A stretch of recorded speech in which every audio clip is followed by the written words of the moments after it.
Hey, welcome back, YouTube. Thanks for tuning in. We're out on this beautiful day, 55 degrees and sunny, and out on the Tracer 9. If you notice, the reflection of the color is so deep black, glossy. It's because I put some wax on it last night, and now it's shining like a star. Anyway, the purpose of this video is to discuss some of the things that I don't like about it.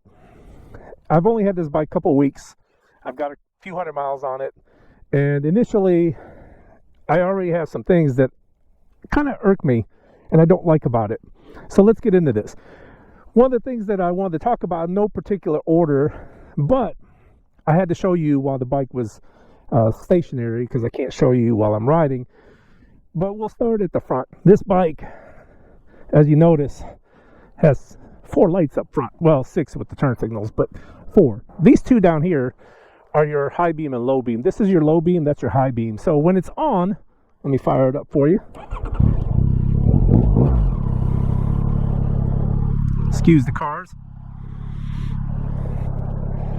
So when it's on, you notice you got the nice DRLs, and then you got both beams on. That's because I have my high beams on. But if you shut them off,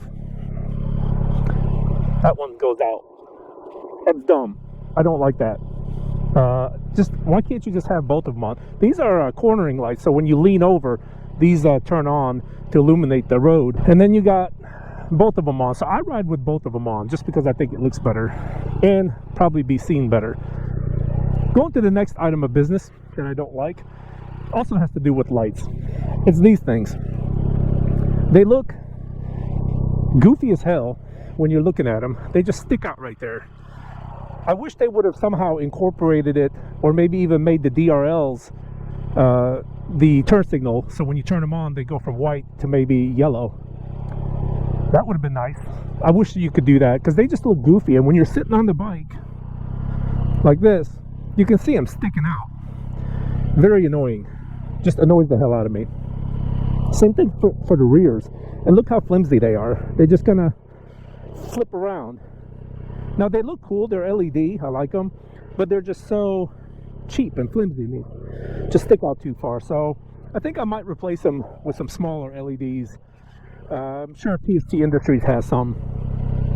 Another thing I don't like is the kickstand, and let me show you what I mean by that. So you notice the kickstand here, if you put it up, the peg to grab it is right here, just in front of the rider's foot peg. So if you can see that. And so when you're on the bike, let me try to do this, and you're trying to put the kickstand down, it's just really hard to grab, even when you're off the bike. It's just really hard to get on it. And then, like when you're trying to use your ankle, the shifter lever is kind of in the way, so you gotta kind of jab your foot sideways and try to catch it with your heel. It's difficult to do. I'm sure you'll get used to it, but it is what it is. Another thing I don't like about the bike, and this, I don't know why Yamaha would even do something like this,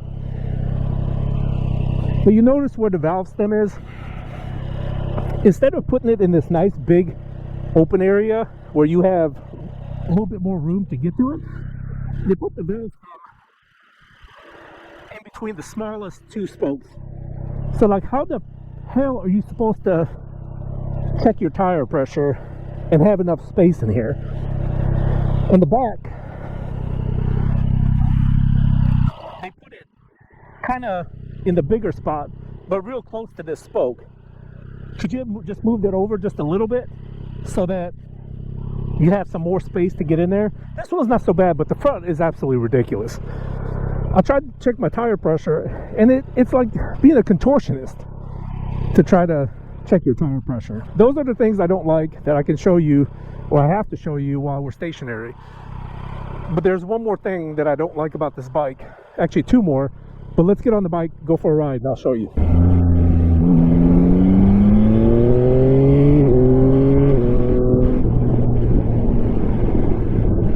Alright, so another thing I don't like about this bike is the fuel range and fuel economy. Right here is telling me that on this tank of gas, my average fuel, because I reset it every time I get gas and I wipe that clean, right now it says I'm getting 41.2 miles per gallon on average. This is a 5-gallon gas tank. So those figures, I should be going, what is that, 205 miles? I can tell you that's bullshit. That is not going to happen. This bike, the fuel light comes on at about, depending on how you ride it, anywhere between 120 and 130. It's about 130 miles, and that fuel light's on. So you're going to be looking for a gas station pretty quick. I think the fuel reserve is only 0.7 gallons. So once that light comes on, you don't have very far to go. We are not getting 41.3, I assure you of that. If that was the case, that fuel light shouldn't even come on till about 160 or 170. It's far less than that.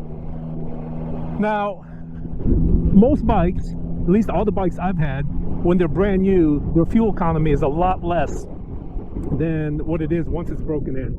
So I suspect that those numbers will change once you get, you know, a couple thousand miles on it. My XSR, same engine, same bike pretty much.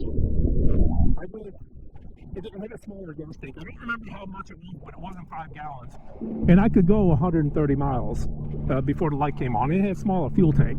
So I suspect that this bike will get more miles per gallon and a longer range once it's broken in.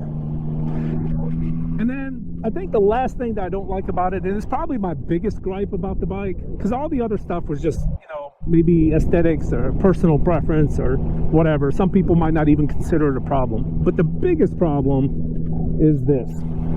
So when you go to second gear and you're just riding along, if I were to let off the gas, watch, the bike lurches forward, and as soon as I hit it, it like throws you back. It's very, very snatchy throttle. Extremely snatchy throttle.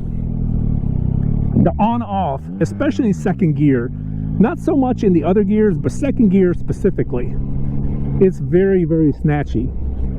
Now the fix to that, from all the things I've read, was you get an exhaust and send your ECU off and you get a tune.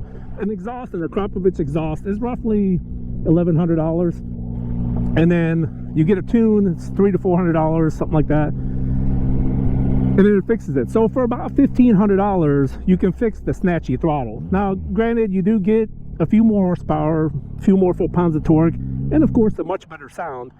But for $17,000 I shouldn't have to get an exhaust and tune it to get rid of the snatchiness.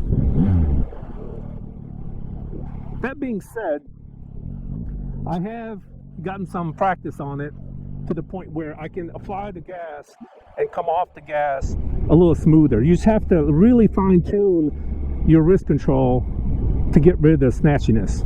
It can be done, but it's there. Also related to that is, and I'll try to show you here in just a second, but when you're in second gear and you're cruising, I don't know, 3,000 RPM, if you were to give it, let's say, a quarter throttle or even a half throttle, it'll take off. It'll take off nice and smooth.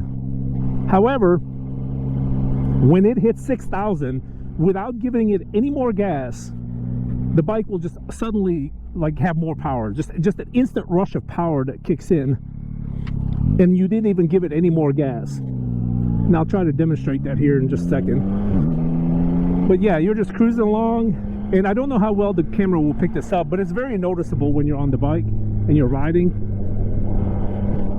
And I'll show you what I mean. Hopefully the camera picks it up, but let's check it out. So I give it gas, hold it, and right there at 6, it's just like a sudden rush of power, and I didn't give it any more gas. Supposedly the tune in the exhaust with the tune fixes that problem as well. But again, $17,000 bike, I shouldn't have to do that. I guess most people get exhausts and tune their bikes, whatever. I wasn't planning on getting exhaust because I think it sounds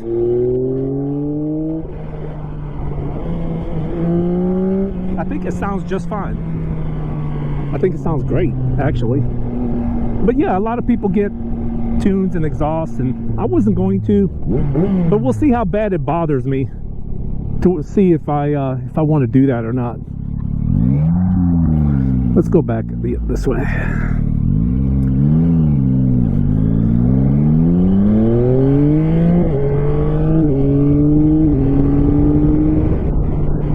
yeah, those are the things I don't like about the 2024 Tracer 9 GT Plus. Other than that, it's a fantastic bike. And like I said, the few other things I mentioned while we were stationary, those are just my personal pet peeves. Some of you might not care, like you might not care the way the lights look. You might not even care that only one light is on when you're got the low beams on.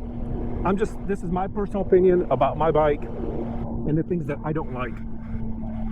So if you have any questions or comments, shoot me a message below. Let's talk about the bike, and I'd love to hear from you. And by the way, if you haven't liked or subscribed, I would really appreciate it if you do that. It helps my channel. I'm trying to make it grow just a little bit. So if you don't mind, hit that button and like my channel. I appreciate it. Thanks for watching.